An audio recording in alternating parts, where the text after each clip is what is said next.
Honourable Chair, governments around the world, rich and poor, alike confront the problem of how to ensure that people have access to efficient, reliable, safe, affordable infrastructure services. This challenge is particularly acute in developing countries like South Africa, with many low-income households and communities, and where density, distance, and resource availability often conspire to increase costs. Governments and stakeholders have addressed the problem in different ways, providing a rich body of experience with policy responses to this problem. Technology and economic thinking should continue to evolve, opening up new policy options and opportunities for addressing the challenge of improving access. The quality and coverage of infrastructure services such as electricity, water, sanitation, telecommunications, and transport have a major impact on living standards and economic growth. In some cases, this lack of access is due to failure to make such services available in the regions or neighborhoods where the poor live. In other cases, services may be present, but beyond the affordability of poor households. An understanding of why the poor lack access is therefore critical to determining the appropriate policy response. For much of the last century, most governments believed that the best way to provide infrastructure services to their people was through a state-owned monopoly, which was mandated to provide a universal service, often within the framework of a system of uniform national tariffs.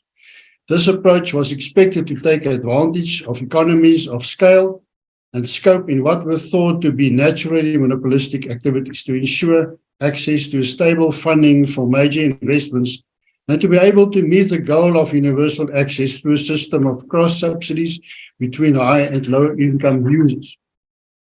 Honourable Chair, the results have been disappointing. Progress in expanding access has been slow and ineffective, particularly in the poorest communities. In South Africa, state-owned monopoly provision has become synonymous with high levels of waste and efficiency, not only because of poor governance, corruption, and state capture, but because of bad socialistic and communistic government policies.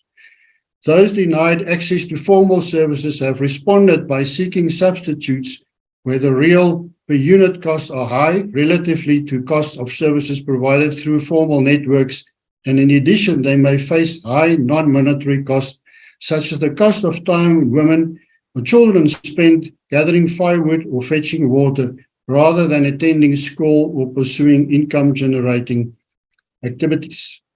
Through much of the 20th century, by contrast, the provision of formal network infrastructure services was in most countries the sole prerogative of state-owned monopolies. At the same time, many of the poorest citizens of developing countries continue to rely on non-public services, where the self-provision or purchases from small, often informal private vendors. Honourable Chair, the current South African government centralisation policies for the provision of infrastructure and economic growth is not in step with reality and should be redesigned in totality. Thank you, Chair.